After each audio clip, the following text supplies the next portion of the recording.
everybody, welcome to an all-new Downright Sports Radio. I am your host, Brent Reed, the Notorious Sports Critic. If this is the first time you ever heard the show before, this is a sports show for sports fans, taught to you by a sports fan. Welcome everybody on Facebook Live, YouTube. If you get, YouTube, you don't get the whole show. But most importantly, you can listen to Downright Sports Thursdays at 8 o'clock. DynastyRadioNY.com, the number one source for hip-hop and R&B, except on Thursdays when sports and Downright Sports takes over. You can also hear the show FleetRadioNetwork.com or Trap Radar Radio, 3 p.m. Eastern Standard Time. But now the show is officially at home where it needs to be, on DJ Chase Radio on Live 360. More to come. Stay tuned to all the social media platforms, Instagram, TikTok, Twitter, Facebook, blah, blah, blah, blah, blah, with more updates as far as times and start times. And I think we're going to be a daytime show. Yeah, that's going to be kind of fun. I just got to pick a day of the week, so I'm excited for that. I really am. Boy. So it's the week of weeks. It's the week we all wait for. Every sports fan, little boy and girl in the world. It's not Christmas. No. It's not Christmas. No. It is the Super Bowl. Super Bowl week. Yes. The NFL, again, for the 56th time, brings us the Super Bowl. People buy new TVs. They buy wings. Let's talk about wings for 1 second. A pack of wings, like a 8-pack, will run you about $20. So I'm gonna tell you right now, if I was hosting a Super Bowl party, I'm charging $1 a wing. Maybe, you know what? Take that back. I am charging $10 a wing. So Buffalo Wild Wings, Wingstop, Clubhouse, for those of you who live in Lynchburg, anywhere who sells wings, they gonna make a killing, a grip this weekend, if you know what I mean. But you also got, let's paint the picture here. So you gotta get the ribs, you gotta get the wings. This is the Super Bowl is becoming more of an event for families and entertainment. I mean, for families and gatherings, almost in the holidays, if you think about it. Because the Super Bowl kind of gives you that breaks up that monotony when you don't have nothing to talk about. But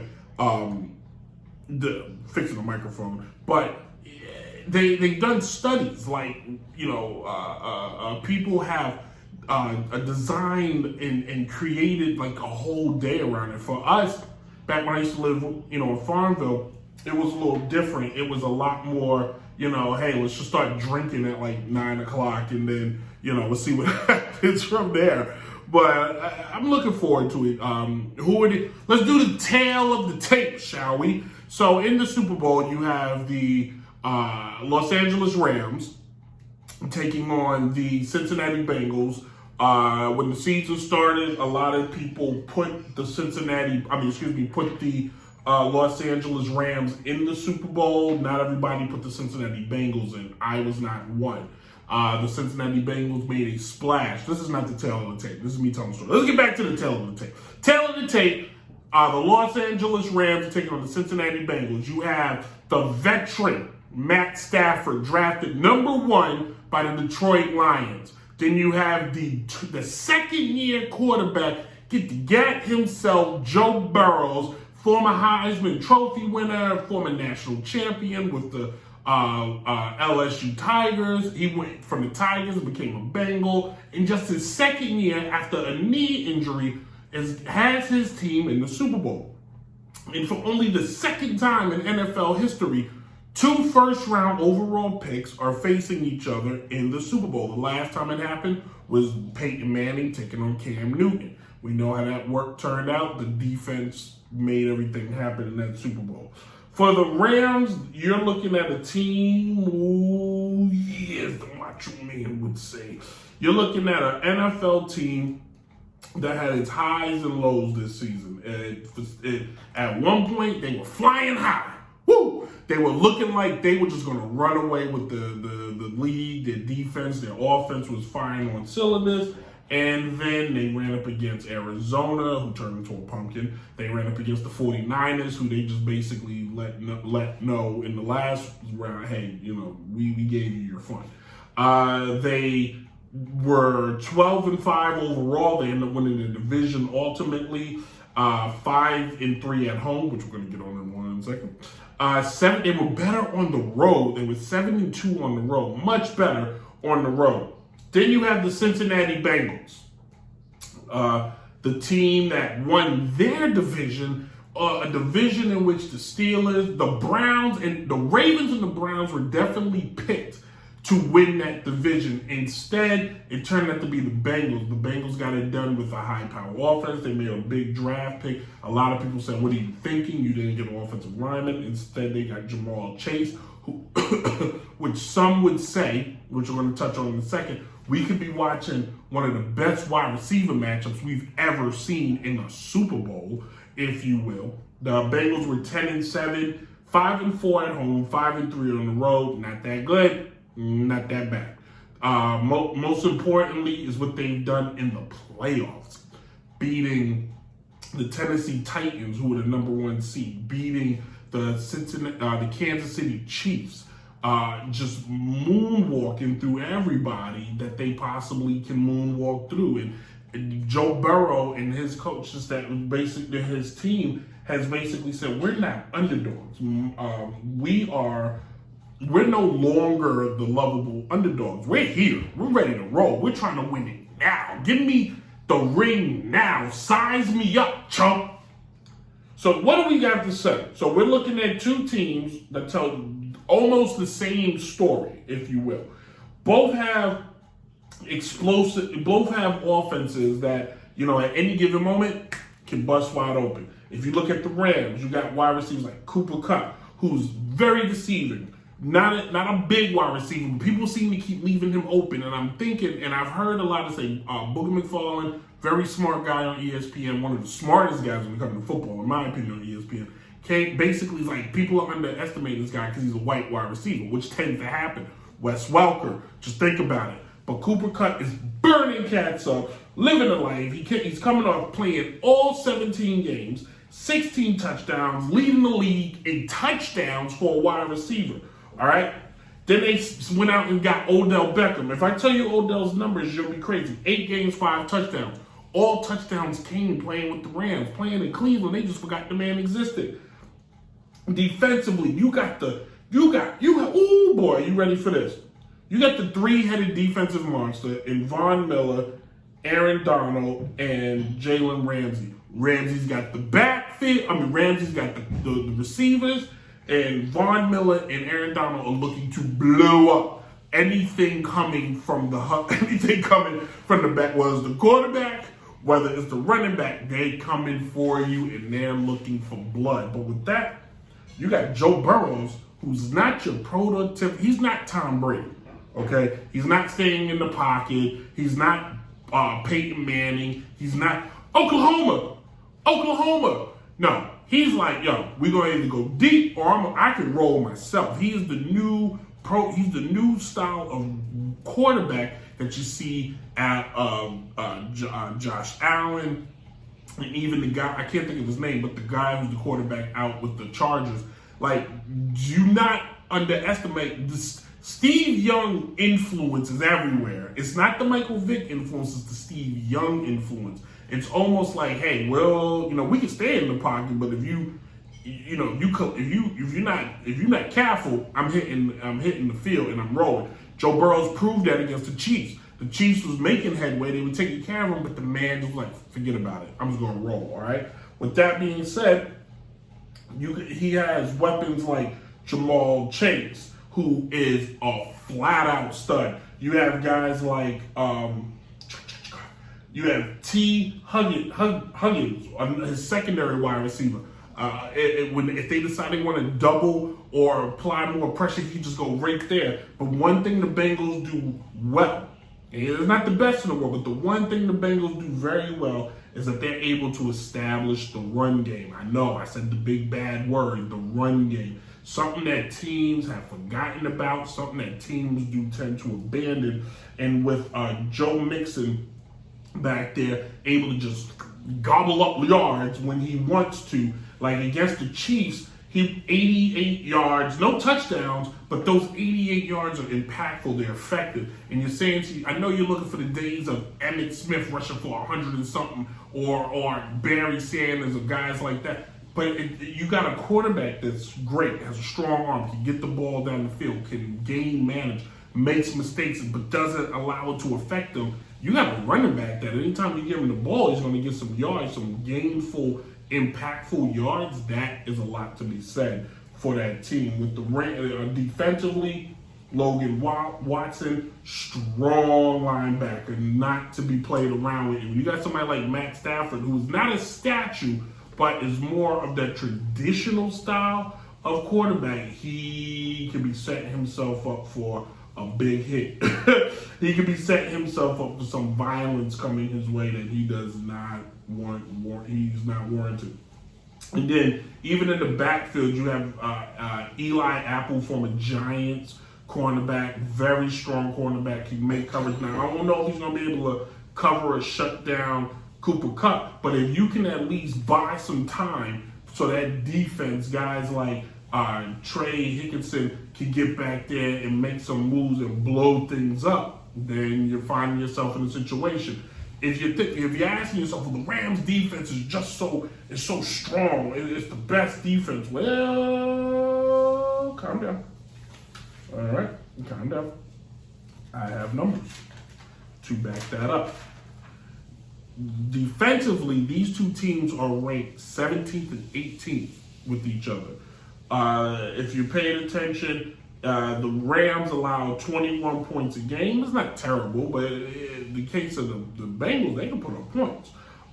They've allowed about 103 yards rushing a game, about 241 yards passing. Well, that's impactful. If you look at the Bengals, they allow 22 points a game, which if they do in this game, the Rams are the Super Bowl champions, about 102 yards rushing, about 248 yards passing. It's not a lot of passing yards, but it's enough with two quarterbacks that can throw the ball deep, can set themselves up. You watch what they did against two teams. You saw what they did against the Chiefs at the last second. You saw what they did, what the Rams did against Tampa Bay. Like, they don't care. They take the governor off and we going downfield. We making things happen. Now, let's paint the picture, if you will. Okay? Let's paint the picture. If the game is tight, which the playoffs has told us these games have been tight, and if these two teams are as evenly matched as we think they are, then you're going to find yourself in a peculiar situation. Matt Stafford, who just won his first playoff games this year, well, this guy, and I can call him a young man because I'm older than Matt Stafford, 34 fourth quarter comeback,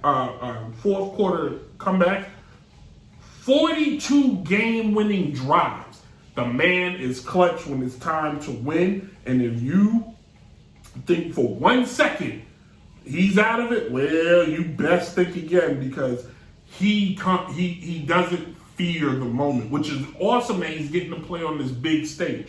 It's amazing for him that finally Matt Stafford gets from underneath the dark cloud of the Detroit Lions. He's not relegated. Like, now the conversation is Matt Stafford under the elite status? If he wins, it's an argument. Do we put him in the same category as an Eli Manning, or is he in the category of a Joe Flacco? I think he's 100 times better than Joe Flacco, no question. But is he now, with the records and the numbers, the Super Bowl, one Super Bowl changes and makes or breaks a career. You know that. One Super Bowl takes you out of, hey, he's a good quarterback. Dan Marino, all-time great. Peyton Manning, legendary. Like, the Super Bowl changes that. It just does. Winning a championship changes that. Paul Pierce went from being, that guy's pretty great, to no question bona fide Hall of Famer. Unlike Tracy McGrady, who shouldn't be in. But then you got Joe Burrows. The kid, smart, cocky, 3 game-winning drives so far. So you're finding yourself in a conundrum if you're gonna place a bet, which we're about to do, shall we? So let's try to win some money, all right? So we're gonna play. Who am I? If I want to win some coin, I'm not going with the over under. I think I'm confident it's going to be over. Yeah, let's go over. So it's going to be definitely over 48.5. I'm taking that. I'm gonna take 2 touchdowns. I'm gonna give Jamal Chase a touchdown, and then I'm going to go with most passing touchdowns. I'm gonna say Stafford's gonna have more. I'm gonna go with Stafford. So what the heck is this on my screen? So there ain't no money there. We're trying to build up some cash, guys. We're trying to build up some cash.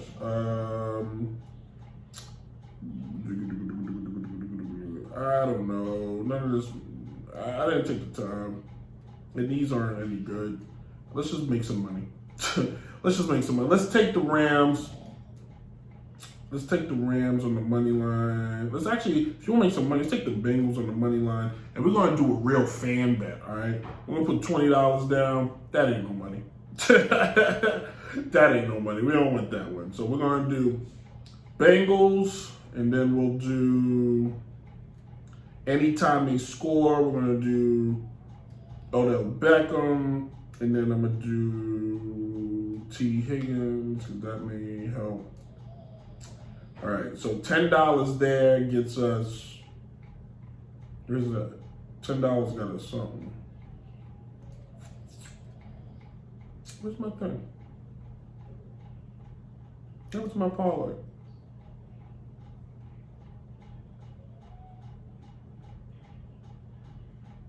And they took my parlay away? No, they didn't. Here it is. I thought they took my parlay away. All right, so let's do this. Let's put 30 down. $30 will get you $400.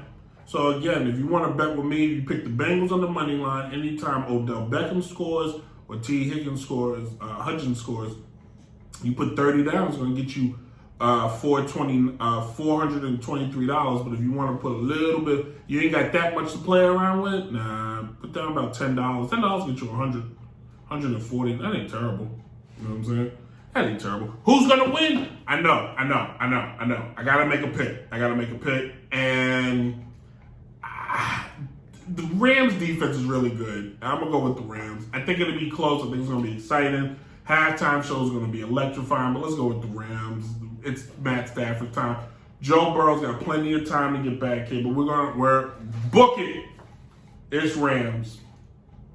I'm going Rams, and this hasn't happened in a while. Let's go with the Rams by 6. Rams by 6, all right? Hey, Downright Sports, everybody. On our new home, DJ Chase Radio. You can listen to it at Live 360. You can also always hear the show at DynastyNY.com, your number one source of hip-hop and R&B. You can also listen to the show at Trap Radar Radio at FleetRadioNetwork.com. You always hear, and you can always download the podcast every Thursdays at 12 o'clock on any major platforms, Apple Podcasts, Spotify, Google Play, Stitcher, you name it, we're there, all right?